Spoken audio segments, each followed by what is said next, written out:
Hello guys, Sanjay here and welcome back to a new video in which we are going to review PUBG Mobile gameplay of Samsung Galaxy S20 Plus. The device comes with Exynos 990 processor in India and not Snapdragon 865 processor. The variant which we have is a 8GB RAM variant, so performance should be fine. We are expecting the performance to be great considering this is the alternative to Snapdragon 865 processor, and considering how good Snapdragon 865 performed on the Realme X50 Pro, which is available for around 38,000 rupees.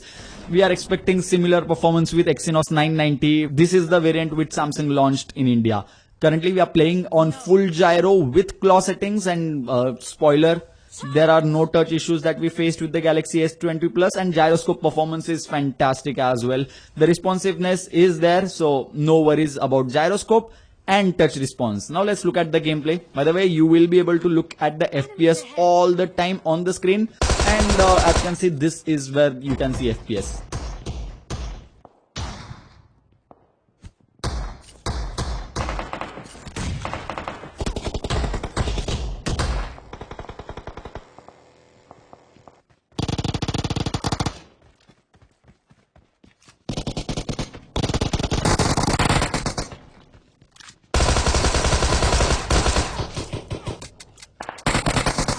Currently we are playing the game without screen recording turned on, and this is all raw performance by Exynos 990 processor, and still the FPS is below 50.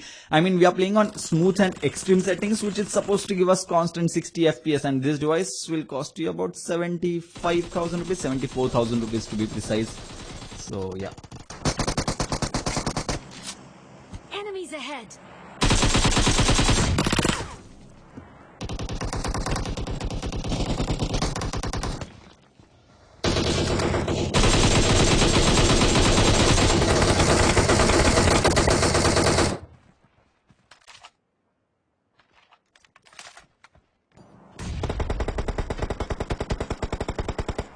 Enemies ahead.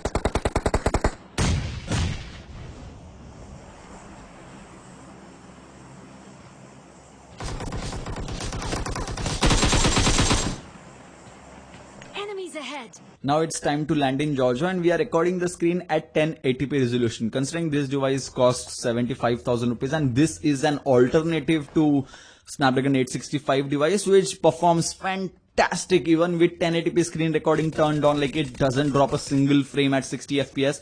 Let's see how the Galaxy S20 Plus performs. And currently, as soon as we landed in Georgia, we are getting about 40 plus FPS. Similar performance when we did not record the screen, but still I expected better from the S20 Plus with screen recording turned on. FPS goes below 40 FPS. I mean, what?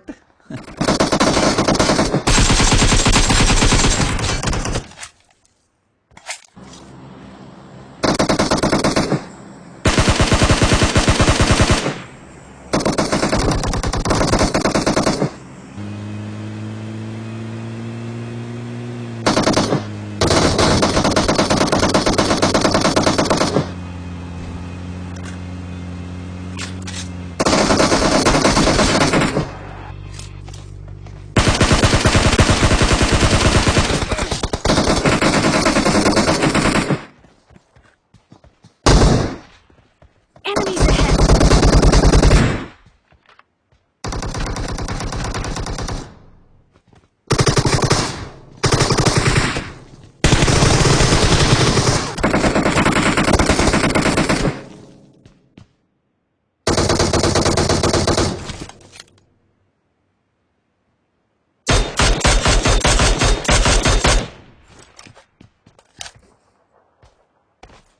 Good thing right now is that the device is not freezing. Like, chipakra issue is not present on the S20 Plus as of this match. We'll see whether we face the freezing frames issue afterwards in later matches.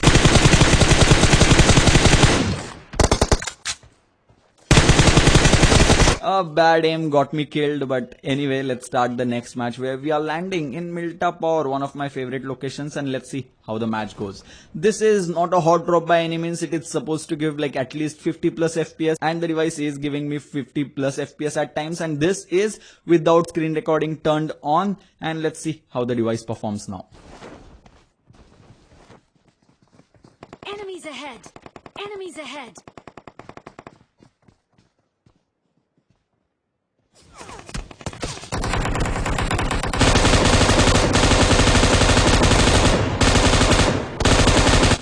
M49 against M416. Don't judge me, I'm not an esports player, so yeah.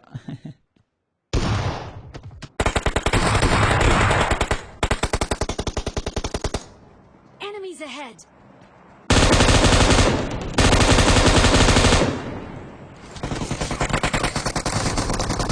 Enemies ahead.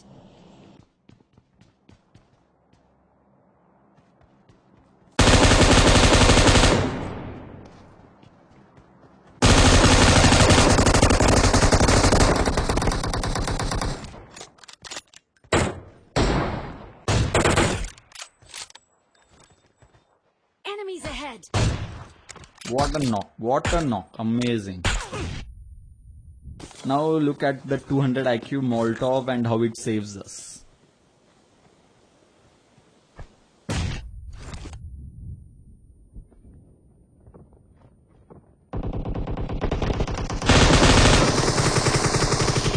So the last person of our team was reviving someone else. If I had not thrown that Molotov, then the results would have been different probably.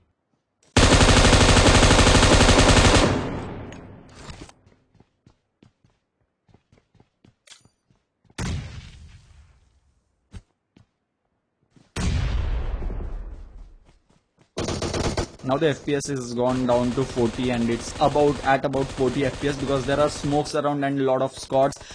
2 second भी जीने नहीं दिया यार, knockout होते ही मतलब third party हो गए थे. So the average FPS without screen recording turned on are 49, 48 and 47. I mean, this is not something we expect from a 74,000 rupees device. We definitely expected better.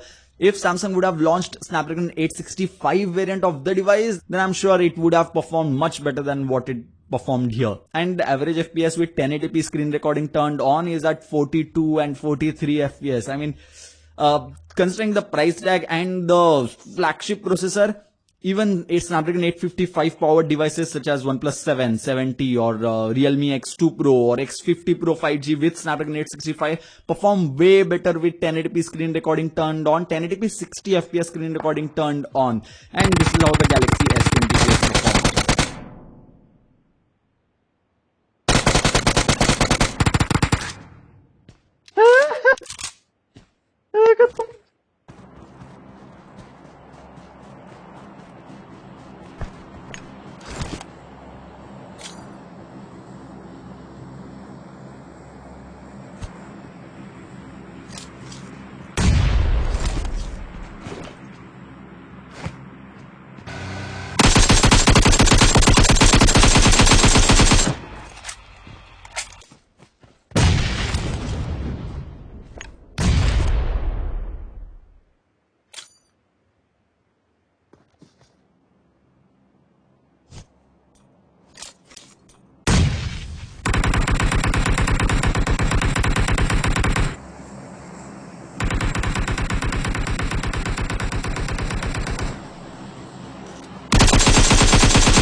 Now talking about Snapdragon against Exynos, I'm going to say performance of Exynos variant is definitely not up there. For maybe for casual players, this is definitely a good performance as we did not face major freezing frames issues, but there were a couple of times where we faced freezing frames issues, and here are those times. I mean, Samsung definitely needs to improve the gaming performance. We'll take another 10 to 15 days to review the device, and if in that time if we receive any software update which improves the gaming performance, I'll definitely mention that in my review, which will be coming soon. So subscribe to the channel if you haven't already. When it comes to headphone jack, I mean, there is no headphone jack. You have to use USB Type-C headphones.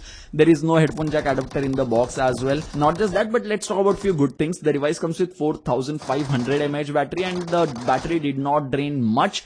Not just that, there is no heating issue, and I mean, the device did become warm to like 39-40 degrees Celsius, but it never crossed 40 degrees Celsius, which is an excellent thing in my opinion. So if you are a casual player, then PUBG Mobile can be played very well, like gold, diamond tier maybe. But if you are thinking to play seriously like on competitive level, this is not the Android device to go for. At this budget, you can get iPhone 11, that to 128GB variant, or maybe iPhone 11 Pro if you buy it second hand. And I guess that's pretty much it for this particular video. If you enjoyed it, don't forget to give this video a huge thumbs up. Subscribe to the channel if you haven't already, because many more awesome videos like these are going to come real soon on the channel. So yeah, thank you for watching.